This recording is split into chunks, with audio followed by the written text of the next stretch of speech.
ये सब क्या कर रहे हैं आप? जाने की तैयारी। हमने आपसे कहा था ना, हम यहाँ नहीं रहेंगे। हमारे मम्मी जी पापा जी आ रहे हैं हमें लेने, और आप भी हमारे साथ चल रहे हैं, समझ गए? कभी तो सोच विचार कर काम किया कीजिए। इस तरह बिना विचारे इतना बड़ा फैसला किया जाता है क्या? हमने अच्छी तरह सोच विचार के ही ये फैसला लिया है।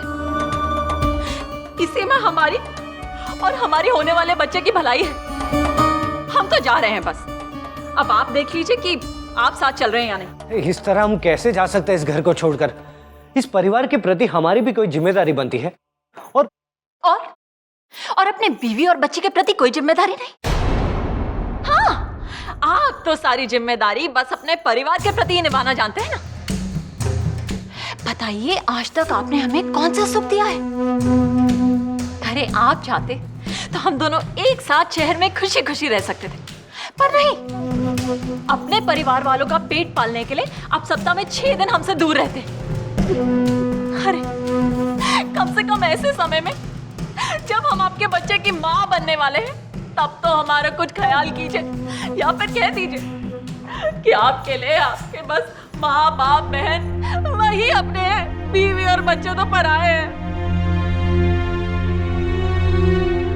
ऐसा नहीं है डॉली। ठीक है, रहिए ना आप यहाँ पर, आराम से रहिए। हम तो जाएंगे, समझ गए आप? हमारे मम्मी जी पापा जी आते ही होंगे। अरे क्या हुआ भाई, आगे क्यों नहीं जा रहा? अब क्या कहें माँ जी, आगे का रास्ता बहुत ही खराब है। आप लोगों को भीमशंकर जी के घर तक जाना है ना। उनके घर तक तो रिक्शा जा ही नहीं पाएगा। हे भगवान, कैसे जाएंगे इस रास्ते से? अरे मिश्रा जी, वो है ना बगल में, देखिए साफ सुथरा रास्ता है। आइए आइए। साफ सुथरा रास्ता? हाँ हाँ देखिए। तो पकड़िए ये झोला। संभाल अरे के, रिक्शा पकड़ भैया। हाँ पकड़ भैया पकड़। हे भगवान, कैसे? संभाल के, धीरे धीरे। भैया आपका बेसन भी आ गया। वाह, बहुत एहसान किए जो जल्दी आ गए।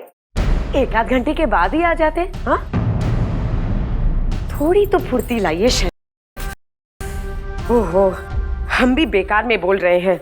जब जवानी में नहीं सुधर पाए तो बुढ़ापे में क्या खाक सुधरेंगे? बिस्कुट लाए या वो भी खा गए? हाँ बिस्कुट लाया, ये लीजिए। और नींबू भी लाया हूँ। नींबू लाने को कब कहा था? रास्ते में पैसे पड़े मिल गए क्या? नहीं, वो समझी समझाना है तो मैंने कहा उनको नींबू का शरबत पिला देंगे। वाह, बड़े ही आए समधी को शरबत पिलाने वाले। फिजूल का खर्चा करने की क्या जरूरत थी?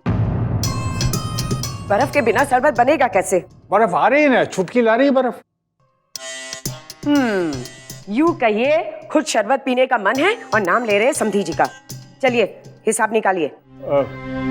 देखिए 20 रुपए का तो बेसन आ गया, 15 का बिस्कुट, फिर 5 की बर्फ और 5 के नींबू।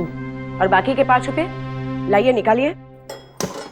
वो दरअसल में चलते चलते चक्कर आ गया था तो मैंने 5 रुपए का सत्तू का शरबत पी लिया। वाह, बहुत अच्छा किए। बस एक आप ही तो है इस घर में जो ठाट कर रहे हैं। खुद तो कभी कमाई की नहीं, कम से कम बेटे के खून पसीने की कमाई को ऐसे लुटाते हुए आपको शर्म आनी चाहिए। अब हमारे सर पे क्या खड़े हैं? बाहर जाकर खड़े रहिए।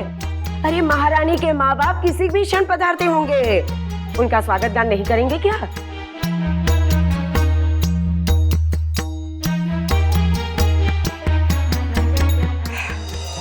समझन जी प्रणाम प्रणाम। आप लोग पैदल चले आ रहे हैं? वो रिक्शे वाले ने बहुत आगे उतार दिया, कहा कि आगे रास्ता खराब है। अरे जे आपको बहुत कष्ट उठाना पड़ गया है। अब औलाद का कष्ट दूर करने के लिए भाई साहब, माँ बाप को कष्ट तो उठाना ही पड़ता है ना। नहीं नहीं, ऐसे बहुत ज्यादा तकलीफ नहीं हुई, ज्यादा पैदल नहीं चलना पड़ा। थैला मुझे दे दीजिए। अरे नहीं नहीं भाई साहब, आप तो लड़के वाले हैं, आप कष्ट कैसे उठाएंगे? नहीं नहीं, लाइए मुझे दीजिए ना। अरे नहीं भाई साहब, ठीक है बिल्कुल। आइए आइए आइए। सब कुछ थाली में अच्छे से सजा लेना। और देख करमजली, मेहमानों को पता नहीं चलना चाहिए कि खाने पीने की चीजों को तूने हाथ लगाया है, वरना महारानी के माँ बाप खाने को हाथ भी नहीं लगाएंगे, समझ गई? इसलिए अपना मनहूस चेहरा लेकर उनके सामने मत आना। विराजी भाई साहब। भाई साहब, जब तक हम अपनी बेटी को सही सलामत नहीं देख लेते हमारे दिल को चैन नहीं आएगा। कहाँ है हमारी बेटी? अभी बुलाते। छुटकी, छुटकी। जी नमस्ते। कैसी हो छुटकी? एकदम ठीक। बेटा इनको भाभी से मिलाओ। आइए ना।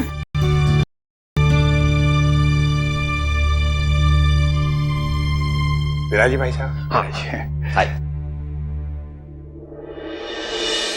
डॉली बेटा। मम्मी जी, डॉली बेटा, डॉली बेटा। मम्मी जी। बेटी पराई होती है इसलिए हमसे छुटकारा पा लिया ना आपने। अरे नहीं बेटा, ऐसे क्यों कह रही है? तू तो हमारे कलेजे का टुकड़ा है बेटा। इसीलिए इस नर्क में घुट घुट कर मरने के लिए छोड़ दिया ना आपने हमें। अरे मरे तेरे दुश्मन।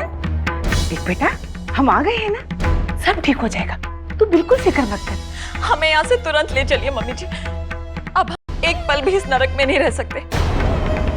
हाँ हाँ बेटा, देख देख तू रो मत। हाँ, हम ये फैसला करके आए हैं कि तुझे यहाँ से लेकर ही जाएंगे। चल बेटा चल। मम्मी जी, लेकिन इस तरह से। बस दामाद जी,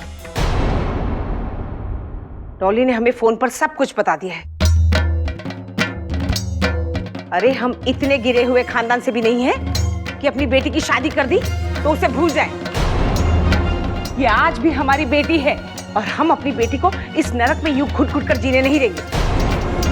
चल बेटा, सामान उठा, चल। मम्मी जी एक बार सोच लीजिए। बस दामाद जी, चल बेटा चल।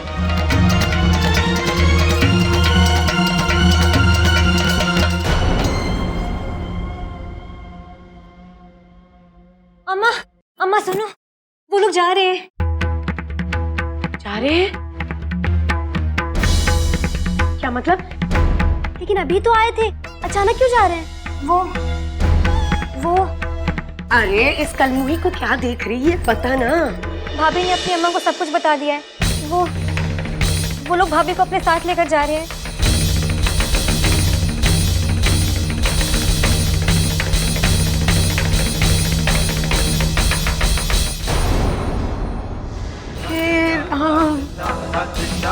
ये कुलच्छनी हमें और कौन कौन से दिन दिखाएगी। हमें उन्हें कैसे भी रोकना होगा। चल हमारे साथ। अम्मा, अम्मा, अम्मा, हम भाभी को रोकते हैं, उनके पैर पड़ेंगे, विनती करेंगे वहां पर। अरे बढ़िया ही विनती करने वाली, तेरे कारण ही तो सब कुछ हुआ है। भाभी नाग लगाकर बुझाने चली है। खबरदार, अगर यहाँ से बाहर भी निकली है तो रह यहाँ पर। चुटकी, ये सामान लेकर बाहर आ जा, हम उन्हें रोकने जाते हैं।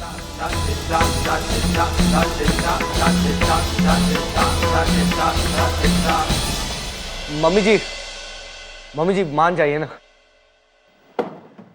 देखिए दामाद जी, वैसे भी रिवाज है, बेटी का पहला बच्चा उसके मायके में ही होता है। अब चलिए मिश्रा जी, सामान उठाइए। अरे समधन जी, समधन जी, भगवान के लिए इस तरह मत जाइए। कम से कम पानी तो पी लीजिए, मुंह तो मीठा कीजिए। मुंह मीठा करने वाली कोई बात होती ना तो जरूर करते, लेकिन यहाँ तो हमारी बेटी की जान का सवाल है। रहने दीजिए आप ये सब। चलिए जी, आप खड़े क्यों हैं? हाँ चलिए। समधन जी, ऐसा व्यवहार तो कोई पराये के साथ भी नहीं करता जो आप हमारे साथ कर रही हैं। बहू को ले जाना है, ठीक है, रीति के साथ बहू को विदा करा के ले जाइए। कार्तिक बेटा, तू ही समझा। इस तरह बहू को लेकर जाएंगे तो फिर लोग क्या कहेंगे? अम्मा, वैसे भी लोग कोई अच्छी बातें नहीं करते इस घर के बारे में, और हमसे भी कुछ छुपा नहीं है। और कौन सा हम घर से भाग के जा रहे हैं? अपने मम्मी जी पापा जी के साथ ही तो जा रहे हैं ना। अगर भाग भी गए तो भी कोई उंगली नहीं उठाएगा, क्योंकि सब जानते हैं कि इस घर में रहना नर्क में रहने के बराबर है।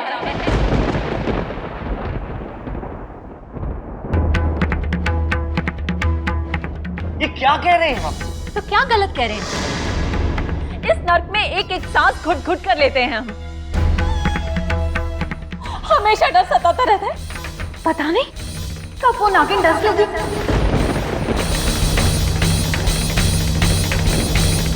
वो हमारी बहन है। तो रहिए ना अपनी बहन के साथ। हम तो अपनी फूटी किस्मत लेकर यहाँ से चले जाएंगे।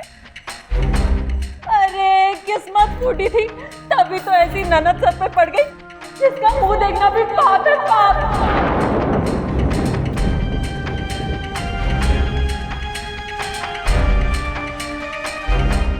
अरे बेटा चुप हो जा, रो मत, अभी हम जिंदा हैं। चलिए जी। अब समझे जी, हमारी प्रार्थना केवल ये थी कि आप मन बिगाड़ कर न जाएं।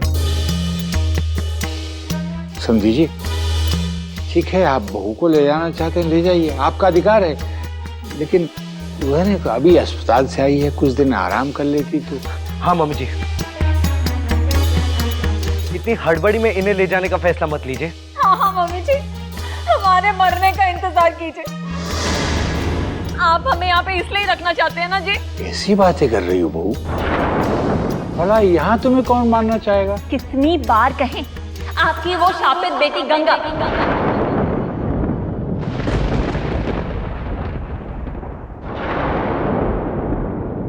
जिसे पूरा मोहल्ला शापित कहता है, वो रहती है इस घर में। बता देते हैं, जब तक वो इस घर में है ना, हम अपने बच्चे को यहाँ कतई जन्म नहीं देंगे। हाँ। आप समझने की कोशिश क्यों नहीं कर रही है? गंगा से हमारे होने वाले बच्चे का कोई अनिष्ट नहीं होगा। और वैसे भी हमने गंगा को समझा दिया है कि वो आपसे और आपके होने वाले बच्चे से दूर रहेगी। लेकिन रहेगी तो इसी छत के नीचे ना, और उसके साथ उसका शाप भी यहीं रहेगा।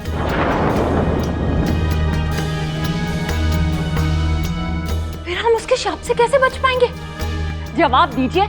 बचपन से गंगा हमारे साथ रहती आई है। जब हमें कुछ नहीं हुआ तो आपको और आपके होने वाले बच्चे को कैसे कुछ हो जाएगा? देखिए दामाद जी, आप लोग बेकार में झगड़ रहे हैं। सुनने में कड़वा जरूर लगेगा, लेकिन ये बात सच है, आपकी बहन श्रापित है।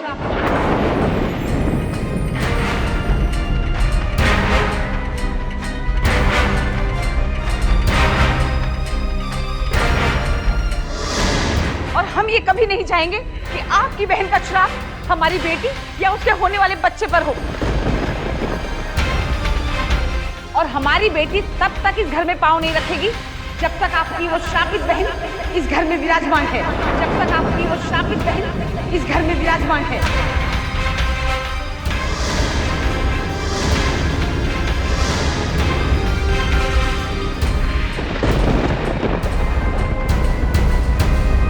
इसका मतलब आप बहू को हमेशा के लिए ले जा रहे हैं, क्योंकि गंगा तो इस घर से जाएगी नहीं, और जब तक गंगा इस घर में रहेगी हमारी बेटी इस घर में कदम तक नहीं रखेगी।